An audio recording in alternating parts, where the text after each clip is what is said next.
Hi guys, good evening. कैसे आप सभी? वेलकम बैक टू जेआरएफ अड्डा में त्याशी शर्मा आपकी होम साइंस मेंटर। इस सेशन में आपका स्वागत करती हूँ। सेशन को करेंगे लाइक एंड शेयर, एंड जिसने चैनल सब्सक्राइब नहीं किया है तो कर लीजिए।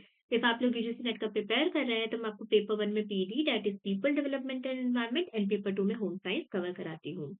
तो भाई जेआरएफ अड्डा प्रीमियम भी लॉन्च हो चुका है for the attempt of June 2025। तो आप बैचेस में एनरोल कर सकते हैं। फ्रॉम बेसिक टू एडवांस रहने वाले हैं। सारी चीजें काफी ज्यादा स्ट्रक्चर्ड और एनालिटिकल वे में आपको सारी चीजें मिल जाएंगी। ठीक है, आपको यहाँ पे कंप्लीट लाइव क्लासेस, आपको quizzes, PDF, interview guidance programme, doubt clearing sessions मिल जाएंगे। 10 ईयर के पीवाईक्यूज उनके सॉल्यूशंस के साथ आपको मॉक टेस्ट देखने के लिए मिलेंगे और कंप्लीट स्टडी प्लानर भी यहाँ पे आपको देखने के लिए मिलेगा। ठीक है, तो आप हमारे साथ बैचेस में भी एनरोल कर सकते हैं।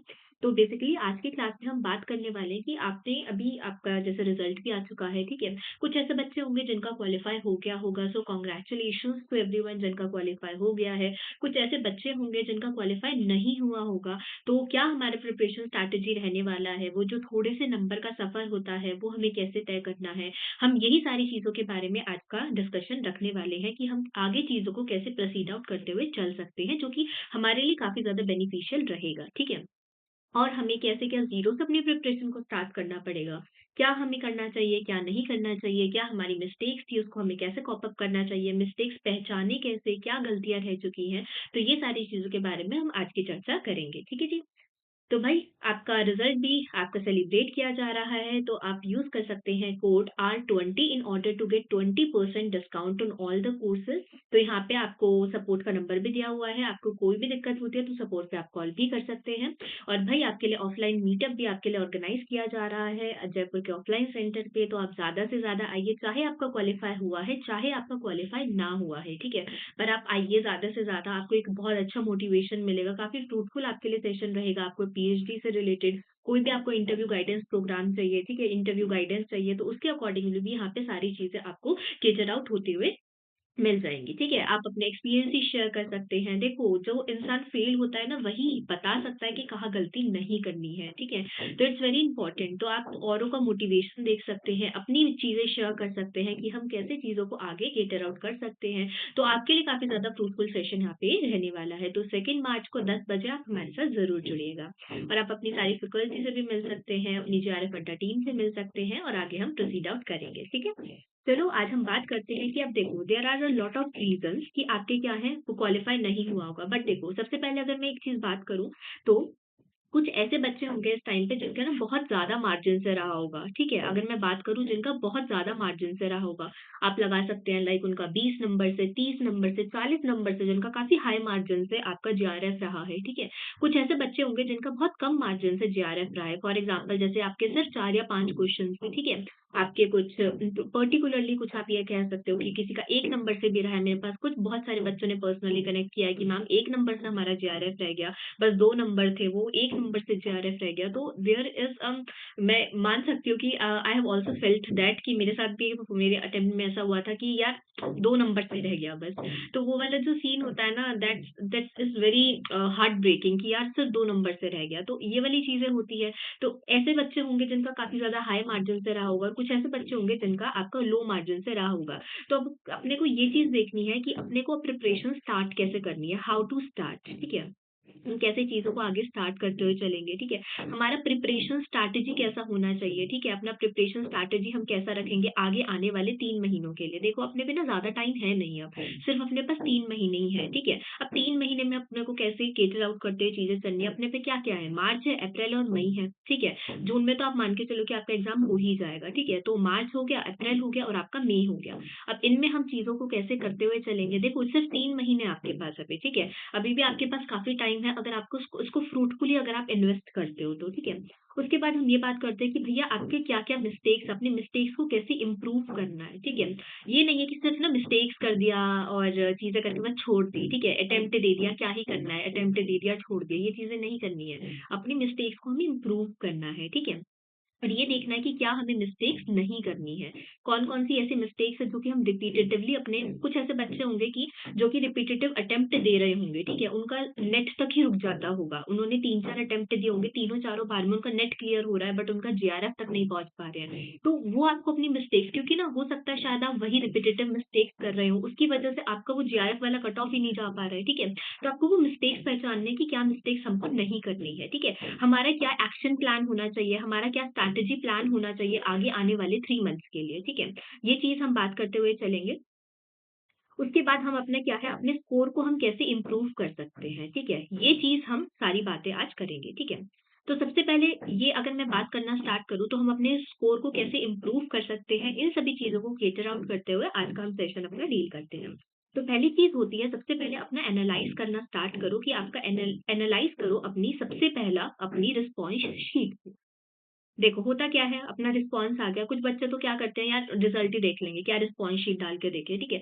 भई ऐसा नहीं करना है, सिर्फ रिस्पॉन्स शीट उठाओ, डाउनलोड करो, देखो कि आपके क्या-क्या आपके लैग पॉइंट्स रहे हैं, ठीक है? अपने ना नोट डाउन करो, अपने मार्क्स नोट डाउन करो फर्स्ट ऑफ ऑल कि आपके मार्क्स कितने रहे हैं, ठीक है? उसके बाद अपना कट ऑफ देखना स्टार्ट करो, ठीक है? कट ऑफ देखो कि भाई आपकी कट ऑफ कितने पे गई है और मेरी मानो तो ना चाहे आप किसी भी कैटेगरी से बिलॉन्ग करते हो, आप ना जनरल वाला एक सेट कट ऑफ देखा करो। जैसे इस बार का कट ऑफ आपका 204 गया है, ठीक है? तो आप एक कट ऑफ अपना सेट देखो, ठीक है? जनरल के हिसाब से कट ऑफ लेकर चलोगे देखो, माय फादर यूज्ड टू से जब ज़्यादा की तैयारी करोगे ना, जब जाके तुम उस वाली रैंक पे पहुँच पाओगे। तो ज़्यादा की तैयारी करते हुए चलो, तो इस बारी आप अपना जो है जनरल वाले तो जनरल वाली कट ऑफ को ही टारगेट करते हुए चलेंगे, पर बाकी बच्चे भी अपनी जनरल वाली कट ऑफ को ही टारगेट करते हुए चलो, ठीक है? देखो अपनी कट ऑफ कि आपकी एक्चुअली में आपकी कट ऑफ क्या है, किस आपको कट ऑफ को टारगेट करना है, ठीक है? अपने मार्क्स नोट डाउन कर लिए, फिर अपनी कट ऑफ देखी। मान के चलो कि मेरे मार्क्स इस बार कितने हैं, 190 मेरे मार्क्स आए फॉर एग्जाम्पल, ठीक है? अब ये जो मेरे 190 नंबर आए हैं, कट ऑफ मेरी 204 पे गई है, ठीक है? तो आप देख सकते हो कितने से नंबर का फ़र्क है, कितने से क्वेश्चंस का आपका फ़र्क है, ठीक है? तो आपको ये चीज़ देखनी है। तो अब आप ये देखो कि कितने मार्क्स से आपका जीआरएफ रह गया है, ठीक है? उस चीज़ को देखते हुए चलो कि किस चीज़ को आपको अब कैसे कैटर आउट करते हुए चलना है। भई इतने मार्क्स से मेरा भैया जीआरएफ रह गया है, ठीक है? मतलब आप ये लगा सकते हो सिर्फ 14 नंबर थे ये, है ना? सिर्फ 14 नंबर से आपका ये जीआरएफ रह गया, तो आप ये देखो भैया कितने मार्क्स से आपका जीआरएफ रह गया, ठीक है? अब उसके ना सबसे मोस्ट इम्पोर्टेंट पॉइंट होता है, यही होता है आपका क्रिटिकल एनालिसिस करना, ठीक है? ये चीज़ देखते हुए चलो कि आपका रीज़न क्या था कि आपके क्वेश्चन गलत हुए। रीज़न क्या है? क्या कुछ ऐसे नए टॉपिक्स आए थे, जो कि आपके नए टॉपिक से कुछ इंट्रोड्यूस हो गए हैं? ठीक है, उन टॉपिक्स को नोट डाउन करो। भई इस बारी ना ये वाले नए टॉपिक्स आए थे, जो कि मैंने आज तक पढ़े ही नहीं है, ठीक है? जैसे कि इस बारी में आपका वो वेट वाला कुछ क्वेश्चन आया था, ठीक है? वेट मेजरमेंट एक्स से आ गया था, ठीक है? ये कुछ नया टॉपिक लगा मुझे क्योंकि इससे पहले तो क्वेश्चन इससे देखा ही नहीं था मैंने। तो नए टॉपिक्स को क्या करो नोट डाउन करते हुए चलो, ठीक है? उसके बाद ना ये चीज़ देखो कि उस आपका रीज़न क्या हो सकता है? क्या कोई वो टॉपिक ऐसा आया था जो कि आपने डिटेल में नहीं करा था? जैसे कि हो सकता है कि जैसे कि आपका टेक्सटाइल से कोई टॉपिक हो, ठीक है? आपने यार मैंने वो टॉपिक पढ़ा तो था बट ना मैंने उसको बहुत ज़्यादा डिटेल के अंदर नहीं किया था। तो वो चीज़ देखो कि आपका रीज़न क्या था? मैंने ये वाला टॉपिक क्या डिटेल के अंदर नहीं किया था? वो चीज़ देखो। नेक्स्ट देखो कि आपने क्या रिवीजन में कोई कमी रह गई थी? कोई ऐसा क्या कॉन्सेप्ट कोई कुछ ऐसा आया था, कोई क्वेश्चन ऐसा आया था, जो मैंने देखा और फिर मैं उसको भूल गई यार, मेरे को वहाँ पे आके याद ही नहीं आ रहा, पता नहीं शायद रिवीजन में कमी रह गई होगी। तो आपको रिवीजन वाला टॉपिक देखना है कि क्या मैंने रिवीजन ढंग से नहीं करी थी, क्या मैंने अपना डिटेल में टॉपिक वो ढंग से नहीं करा था? या फिर नेक्स्ट चीज़ आप ये देखो क्या कुछ ऐसे क्वेश्चन थे जिसमें मैंने ना ढंग से पढ़ा नहीं, वहाँ पे ना नॉट लिखा हुआ था पर मैंने पढ़ा ही नहीं यार, मैंने तो वैसे टिक कर दिया। क्या मेरा प्रेजेंस ऑफ माइंड वहाँ पे ढंग से काम नहीं किया, ठीक है? या फिर ये चीज़ देखते हुए चलो कि क्या कुछ ऐसे क्वेश्चन्स थे जो कि आपके क्या थे या फिर मैंने क्या करे हैं ऑप्शन को गलत सेलेक्ट कर लिया है। कई बार होता है ना कि हमें सेलेक्ट करना होता है बी ऑप्शन बट हम डी पे टिक कर जाते हैं घबराहट में, जल्दी-जल्दी में, ठीक है? क्या मैंने ऑप्शन गलत सेलेक्ट कर लिया था, ठीक है? तो ये सारी चीज़ें आपको देखो देखते हुए चलनी पड़ेंगी, ठीक है? अब आपने जब अपने रीज़न्स अपने मतलब लिख लिए हैं कि हाँ भैया मेरा रीज़न्स ना ये रहे हैं, इसकी वजह से मेरा हो सकता है शायद ये जो 14 नंबर का सफ़र था, हो सकता है चाहे ये 2 नंबर का सफ़र था, ये मेरा पूरा नहीं हो पाया, ठीक है? नेक्स्ट हम बात करते हुए चलते हैं भैया और जो आप अब आपने अपने रीज़न्स तो नोट डाउन कर लिए हैं, ठीक है? नेक्स्ट आप क्या करोगे? नेक्स्ट हमें ये चीज़ करनी है दैट न्यू कॉन्सेप्ट को ठीक कैसे करें, ठीक है? अब अपना होता है न्यू कॉन्सेप्ट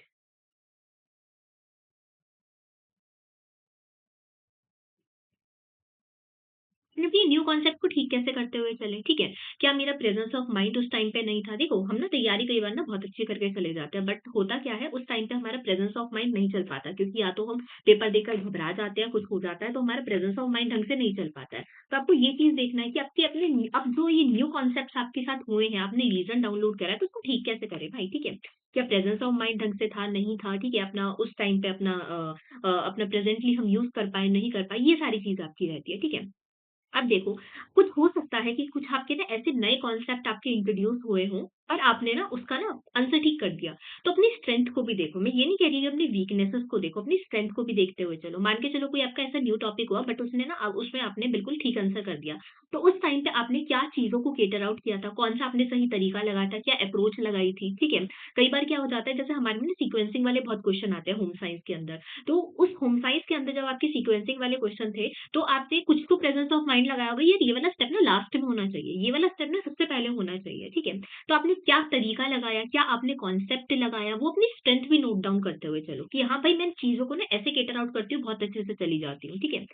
ऐसी चीज़ों को भी क्या कर सकते हो, अपनी स्ट्रेंथ को भी लिखो, प्लस अपनी वीकनेसेस को भी लिखो कि मेरी क्या-क्या वीकनेस थी। तो बेसिकली आपको यहाँ पे ना स्वॉट एनालिसिस करना पड़ेगा, ठीक है? स्ट्रेंथ, वीकनेस आपके क्या है, अपॉर्च्युनिटी आपके क्या थ्रेट होते हैं बेसिकली। हम इसमें अपने आरएम वाले सब्जेक्ट में पढ़ते भी हैं, ठीक है? तो अपनी स्ट्रेंथ और वीकनेसेस को देखते हुए चलो। तीसरा जो आपका पॉइंट आता है, that is the topic unit wise देखना स्टार्ट करो। ठीक है। टॉपिक यूनिट वाइज़ आप क्या करो, एक-एक टॉपिक उठाओ, देखना स्टार्ट करो, ठीक है? मान के चलो कुछ ऐसे, जैसे कि मान के चलो 14 नंबर का फ़र्क है, मतलब 7 क्वेश्चन। तो आप 7 क्वेश्चन अपना वो वाली यूनिट कैटर आउट करो, जो कि आपकी थोड़ी-सी वीक है, बट आपको लगता है यार इसमें थोड़ी-सी और मेहनत कर ली ना, तो मेरा बहुत बढ़िया से निकल जाएगा, ठीक है? तो आप यूनिट वाइज़ देखते हुए चलो, उन यूनिट वाइज़ में से उन पर्टिकुलरली टॉपिक्स को कैटर आउट करते हुए चलो। और कुछ ऐसे टॉपिक होंगे जो आपने डिटेल में नहीं पढ़े होंगे, बट आपको लग रहा है यार डिटेल में तो ये आ रहा है, तो आपको डिटेल में पढ़ने की ज़रूरत है, ठीक है? तो अपने टॉपिक को यूनिट वाइज़ देखते हुए चलो, प्लस अपने ना कॉन्सेप्ट पे सबसे ज़्यादा फोकस रखो। जितना ज़्यादा कॉन्सेप्चुअल क्लैरिटी रखोगे, उतना ज़्यादा आपके लिए बेहतर रहेगा, ठीक है? तो अपने ये चीज़ कर सकते हो। फोर्थ आपका क्या आ जाता है, स्टिक टू योर रिसोर्सेज़, ठीक है? कई बार क्या होता है ना, हम हज़ार जगह से रिसोर्सेज़ को ना अपना गैदर कर लेते हैं। यार ये भी कर लेता हूँ, ये भी कर लेता हूँ, ये भी कर लेता हूँ, इसका भी वीडियो देख लेता हूँ, इसका भी वीडियो देख लेता हूँ। ये चीज़ें नहीं करनी है। चाहे मेरी वीडियो देखो, चाहे किसी भी एजुकेटर की वीडियो देखो, बट अपने स्टिक टू योर रिसोर्सेज, जहाँ से आप अपने नोट्स बनाएँ। भई ये नोट्स बनाना, कंसेप्ट बनाना बहुत इंपॉर्टेंट है। नोट्स तो अपना ना कॉपी पेन लेके ज़रूर बैठना है और अपनी लैंग्वेज में नोट्स लिखने हैं, ठीक है? अपने नोट्स हम सबसे ज़्यादा अच्छे से बना पाते हैं, ठीक है? तो अपने ना रिसोर्सेज़ की तरफ अपना ना स्टिक होते हुए चलना है। ये नहीं है कि इस टाइम पे आके आप अपने रिसोर्सेज़ को ही कर दो, भैया ये तो मैंने बहुत ही बेकार किया, तो मैं किसी और का देखूँगा। ब शुरू से शुरू करता हूँ, ठीक है? मेरा भई 4 नंबर से रह गया था या 4 नंबर से रह गया, पर अब तो मेरे को शुरू से शुरू करना पड़ेगा। ये चीज़ आपको नहीं करनी है, ठीक है? अपने रिसोर्सेज़ पे, अपनी रूट पे आपको स्टिक होते हुए चलना है, ठीक है? उन्हीं रिसोर्सेज़ को अच्छे से करो, ठीक है? उनको अच्छे से रिवाइज़ करो, ठीक है? अपना रिवीजन पे फ़ोकस करो, उन नोट्स को देखो बार-बार रिवाइज़ करो। There is one student who came to me and she said कि मैम मैं ना इतनी सारी चीज़ें हैं यार होप साइंस के अंदर, मेरे को कैसे याद रहेगा? आई जस्ट सेड कि you have to do the revision. जब तक आप रिवीजन नहीं करोगे, हफ्ते में आपको संडे का दिन मिलता है, ठीक है? If you are working not, ठीक है? बट एक दिन अपना ऐसा बनाओ जहाँ पे आप अपनी सारी चीज़ों को जो आपने पूरे हफ्ते में पढ़ी है उसको रिवाइज़ करो। बस हमें ना पोथे नहीं अपने लिख-लिख के एकदम एकदम पहाड़ नहीं बना लेना है। हमको इन चीज़ों को ना रिवाइज़ करना है। जिन चीज़ों को जितनी बार रिवाइज़ करोगे, उतनी ज़्यादा वो दिमाग में स्टिक हो जाएँगी। बार-बार रिवाइज़ करो चीज़ों को, ठीक है? और उसके बाद ये चीज़ देखो कि आपके नोट्स में कोई कमी पेशी थी। अगर कोई कमी पेशी थी, तो क्या करो, अपने नोट्स में ना चीज़ों को ऐड ऑन करना स्टार्ट करो। मान के चलो मैंने पूरा आरएम का बहुत अच्छी-अच्छी चीज़ें करी, बट मेरे को ये लगा यार इस वाले टॉपिक से ना आज इस बारी वाले में ना ये वाला आपका अलग से क्वेश्चन पूछा गया था। तो वहाँ पे चीज़ों को ऐड ऑन करना स्टार्ट कर दो, ठीक है? अपने नोट्स में ही ऐड ऑन कर लेना, सबसे बेस्ट चीज़ यही रहती है, ठीक है? अपने कॉन्सेप्ट अच्छे से करो, प्लस उसको डिटेल में करते हुए चलो, ठीक है? अपना डिटेल में सारी चीज़ें करना, ये नहीं है सिर्फ़ ऊपर-ऊपर से टॉपिक पढ़ के छोड़ दिया, ठीक है? उसको अच्छे से करते हुए चलना, डिटेल के अंदर सारी चीज़ आपको करनी पड़ेंगी, ठीक है? नेक्स्ट हम आते हैं बात अपनी जो कि होती है उन्हीं रिसोर्सेज़ को आप अच्छे से अपना टिक आउट करते हुए चलना। नेक्स्ट अपना होता है, आप जानो भैया इम्पोर्टेंस ऑफ पेपर 1 क्या है? ठीक है। कई बार हम क्या करते हैं, being a home science student हम पेपर 1 पे फ़ोकस ही नहीं करते हैं। हम ना पूरा टाइम अपना ना डिवोट कर देते हैं पेपर 2 को। पेपर 1 की इम्पोर्टेंस को समझो, वहाँ पे समझो कि आपका अ, पेपर 1 एक सेवियर की तरह है, ठीक है? आपको बचा सकता है। चाहे आप यहाँ 200 से 200 भी नंबर लेकर आओ, ठीक है? अपने पेपर 2 में आपने पूरा स्कोर कर लिया, बट आपको पेपर 1 के तो नंबर चाहिए ही होंगे ना, ठीक है? तो पेपर 1 की इम्पोर्टेंस को समझो भैया, नेगेटिव मार्किंग नहीं है। थोड़ा-सा एफर्ट डालोगे, आराम से कर जाओगे, ठीक है? खासकर अपना ना मैथ्स वाला पोर्शन हो गया, अपना डीआई वाला पोर्शन हो गया और अपना आरसी वाला पोर्शन हो गया, इसको स्ट्रॉन्ग कर लो। Being a home science student हम लोग मैथ्स पे फोकस नहीं करते हैं। आई ऑल्सो एग्री, हम नहीं करते हैं, बट आपको करना पड़ेगा, ठीक है? मैथ्स हो गया, आपका रीजनिंग हो गया, ठीक है? इन सब पे थोड़ा-सा फोकस करते हुए चलो, बहुत आराम से नंबर आ जाते हैं, ठीक है? और इतने हार्ड एंड फास्ट नहीं होता कि आप कर ही ना पाओ। इस बार की डीआई देखी थी, होम साइंस के हिसाब से डीआई दी जाती है। इतनी ज़्यादा आपको हार्ड नहीं दे देंगे कि आप कैटर ही ना कर पाओ। तो भई प्रैक्टिस करनी स्टार्ट करो। दिन में अपना शेड्यूल बना लो, खुद के साथ हमेशा सच रहना है, ठीक है? देखो, हर किसी को पता होता है उसका एग्ज़ाम क्लियर क्यों नहीं हुआ है, ठीक है? अपने को अपने से बेहतर कोई नहीं जानता, तो अपने से सच्चा रहना है, अपने को देखना है कि भाई ये चीज़ें अपनी रही हैं, और इनको कैसे मैं कैटर आउट करने वाली हूँ, ठीक है? और अगर सोचा है ना दिन में आपको 4 घंटे पढ़ने हैं, तो ये 4 घंटे पढ़ने हैं, स्टिक टू दैट, ठीक है? नहीं बैठने का, जैसे कि मेरे को पहले ऐसा लगता था मेरी बॉडी में ना एक सायरन है, ठीक है? मेरे को 1 घंटे में ना ऐसा होता है यार 1 घंटा यार बहुत ज़्यादा पढ़ लिया, बहुत ज़्यादा पढ़ लिया, अब क्या है अब थोड़ा-सा ना अब नहीं पढ़ा जाएगा, बुकें बंद कर दो, ठीक है? ये चीज़ें नहीं करनी है भाई। अगर ऐसा लग रहा है कि बोर हो गया है, ठीक है? जाओ पानी पी आओ, ठीक है? 1 चक्कर काट लिया घर में, बट वापस आके पढ़ो। सोचा है ना 4 घंटे पढ़ने का, तो 4 घंटे पढ़ने पड़ेंगे, ठीक है? ये नहीं है उस टाइम पे इंस्टा स्क्रॉल हो रहा है, फ़ोन चल रहा है, ये चीज़ें नहीं करनी है, ठीक है? स्टिक टू दैट, जो चीज़ें सोची है वो करनी है। थोड़ा-सा खुद के अंदर ना ये चीज़ लेकर आनी है, हाँ, ये चीज़ बोली है ना तो ये चीज़ करनी ही है, ठीक है? ये चीज़ अब जब आप लेकर आ जाओगे तो ये जो आपका थोड़े से नंबर का सफ़र है, ठीक है? या आपका ज़्यादा नंबर का सफ़र है, जितने भी नंबर का सफ़र है, आप ईज़िली एक नैया आराम से पार हो जाएगी आपकी, ठीक है? तो अपने साथ एकदम ट्रू रहना है, जो सोचा है वो करना है, ठीक है? मैं तो कह रही हूँ भाई ईगो पे ले जाना है इस बार तो, ठीक है? इस बार तो निकालना ही निकालना है मेरे को, ठीक है? जब ये चीज़ आ जाती है ना अपने अंदर, जो चीज़ नहीं करनी होती ना, वो तो हम कर ही देते हैं। जब एक बार हो जाता है ना यार वेट लॉस करना ही करना है, कुछ हो जाए। जब ठान लेते हैं ना हम अपने मन के अंदर एक चीज़, तो वो हम कर लेते हैं। तो ये चीज़ करनी है, ठीक है? एकदम अभी ना बहुत सारे बच्चे ऐसे होंगे जो इस टाइम पे ना बहुत ज़्यादा डिमोटिवेट हो जाएँगे, यार ना हमारा एग्ज़ाम क्लियर नहीं हुआ, मैं ना यूजीसी नेट छोड़ ही देती हूँ, क्या ही करना है यार, हो तो रहा नहीं है। नहीं भाई, ठीक है? एक अटेम्प्ट और देके देखो, ठीक है? ट्रस्ट करो, ट्रस्ट द प्रोसेस, जैसे चीज़ें बता रहे हैं वैसे करना स्टार्ट करो, एनालाइज़ करो चीज़ों को, सारी चीज़ों को करते हुए चलोगे होगा, ठीक है? जब हम अंदर ठान लेते हैं ना को कुछ करना है, तो वो होता है, ठीक है? पूरी कायनात लग जाएगी बट वो कर होके करना ही है, ठीक है? तो बस ये चीज़ मैं बोलूँगी, ठीक है? थोड़ा मोटिवेशन लेकर आना है, इतना ज़्यादा डीमोटिवेट मत हो जाना, रिज़ल्ट आए हुए हो गए 2-3 दिन, ठीक है? जो शौक मनाना था मना लिया, बट अब back to the study, come back करना है अपने को, ठीक है? तो कमबैक इस बार करके दिखाएँगे और अपना जेआरएफ अपने हाथ में लेंगे, ठीक है? तो यही मोटिवेशन के साथ आपको सारी चीज़ें अच्छे से करते हुए चलनी है, ठीक है? नेक्स्ट हम बात करते हैं, अपना ये चीज़ नहीं है सिर्फ़ आप इतनी सारी चीज़ें करके छोड़ोगे। अब देखो आपके पास 3 महीने हैं, ठीक है? जो आपका मई वाला महीना है ना, ये तो पूरा का पूरा आप पीवाईक्यूज़ पे डिवोट कर देना, ठीक है? भर-भर के पीवाईक्यूज़ लगाने हैं, भर-भर के मॉक देने हैं, ठीक है? ताकि आपको एक ना वो आइडिया हो जाए, वो 3 घंटे आपको कैसे प्रेशर झेलना है और कई बार होता है ना कि हम अपना क्या हो जाता है प्रेशर के चक्कर में आंसर गलत मार्क कर देते हैं। तो वो चीज़ें आपको ना यहाँ से एकदम वो हो जाएगी, ठीक है? आपको एकदम कैटर आउट करनी आ जाएगी कि हम इसको कैसे कैटर आउट कर सकते हैं, ठीक है? तो पीवाईक्यूज़ को अच्छे से हमें करना है, ठीक है? पीवाईक्यूज़ करने हैं, ज़्यादा से ज़्यादा हमें ना मॉक देने हैं, ठीक है? तो अपने टारगेट रख लो भैया 3 महीना है ना 2 महीने के अंदर सिलेबस खत्म कर दूँगी अब मैं। अपना सिलेबस खत्म करने के बाद, उसके बाद तो 1 महीना पूरा पीवाईक्यूज़ मॉक पे देना, रेगुलर का लगाऊँगी, ठीक है? अगर 1 घंटा मेरे को अपना पेपर 1 का मॉक देने में लग रहा है, तो उसमें कम से कम 2 घंटे उसकी एनालिसिस में लगाऊँगी कि आपसे गलती कहाँ पे करी है, ठीक है? तो आप ज़्यादा से ज़्यादा ये चीज़ करिए, सीबीटी मोड की आप बहुत ज़्यादा प्रैक्टिस करिए क्योंकि देखो अभी भी बहुत सारे ऐसे बच्चे हैं जो होम साइंस के खासकर जो कि ना सीबीटी से काफ़ी ज़्यादा वो नहीं है, फ़ैमिलियर नहीं है। तो आप अपने एक बार जो आपका ये सीबीटी मोड होता है, इस पे आप थोड़ा-सा ऑनलाइन प्रैक्टिस करना स्टार्ट करो, ऑनलाइन पेपर देना स्टार्ट करो, ठीक है? ताकि आपको ना एक वो मिल जाए, ठीक है? एक हमारा क्या हो जाता है, एक एनवायरनमेंट बन जाता है कि हमें वहाँ पे जाके कैसे चीज़ों को डील आउट करना है, ठीक है? तो यही आपकी सारी चीज़ें रहेंगी, आपको बिल्कुल ज़ीरो से चीज़ें स्टार्ट करने की ज़रूरत नहीं है। अगर आपका 204 का कट ऑफ है और आपके 200 नंबर आ गए हैं, तो आप ये देखो ना आपने 200 नंबर तक का सफ़र तय कर चुके हो आप। बस आपको ये देखना है कि ये 4 नंबर मतलब आपके सिर्फ़ 2 क्वेश्चन का फ़र्क आपको कैसे तय करना है, ठीक है? अपने वीक पॉइंट्स देखो भाई कि हाँ यार, मैं मैथ्स थोड़ा-सा ना इस बार छोड़ के चली गई थी या मैं ये वाला यूनिट छोड़ के चली गई थी। मेरा स्पेशलाइज़ेशन तो ना फूड एंड न्यूट्रिशन में है, बट जो मैं यूजुअली जब मेरा अटेम्प्ट था तो मैंने अपने साथ किया था। मेरा क्या था स्पेशलाइज़ेशन फूड एंड न्यूट्रिशन के अंदर है। मेरा जो टेक्सटाइल वाला है और मेरा ये खासकर जो टेक्सटाइल वाला पोर्शन है ना मेरा बहुत अच्छा नहीं है, खासकर आपका यूनिट 3 एंड यूनिट 4 मेरे को ये चीज़ लगती थी। तो मैं यूजुअली क्या करती थी, मैं ये सोचती थी यार मैं पूरा का पूरा बहुत अच्छे से करके चली जाती, ये तो यूनिट मेरे से कभी होगी ही नहीं, इसको छोड़ जाती हूँ, ठीक है? अब मेरे को ये चीज़ ना फिर उसके बाद अपने दिमाग में सेट होनी स्टार्ट हुई, यार ये जो यूनिट 3 और यूनिट 4 है ना, मैं उसमें से एक काम करती हूँ, मेरे को पूरी यूनिट नहीं करनी है, नहीं पसंद ही नहीं है मुझे वो। एक काम करती हूँ, मैं ना इसमें से ना रिपिटिटिव पीवाईक्यूज़ देख लेती हूँ, वो टॉपिक निकाल लेती हूँ जिससे आपके क्वेश्चन बनते हैं। तो वही मैं बहुत अच्छे से कर लेती हूँ। थोड़ा स्मार्ट स्टडी करने पे फोकस रखना है, स्मार्ट अप्रोच रखना है थोड़ा-सा, ठीक है? गधा-मज़दूरी वाली चीज़ें नहीं करनी है, बट आपके जो टॉपिक्स रिपिटिटिवली पूछे जा रहे हैं, उनको बहुत अच्छे से करो, जो नए टॉपिक्स हो रहे हैं, उनको अच्छे से करो, ठीक है? डिटेल में सारी चीज़ों को करते हुए चलो। ऐसा नहीं है कोई टॉपिक उठाया सिर्फ़ ऊपर-ऊपर से देख लिया, हाँ जी भैया नैनोटेक की डेफिनिशन बस यही होती है, खत्म। भैया उसके अंदर और क्या चीज़ें होती है, कौन-कौन से क्रीज़ रेजिस्टेंट, एंटी रिंकल होता है, ये होता है, वो होता है, ठीक है? यूवी रेजिस्टेंट होता है, तो ये सारी चीज़ें भी आपको देखते हुए चलनी है। तो डिटेल में जितना अच्छे से टॉपिक को करते चलोगे, उतना ज़्यादा आपको बेहतर मतलब आपको रिज़ल्ट भी मिलेगा, ठीक है?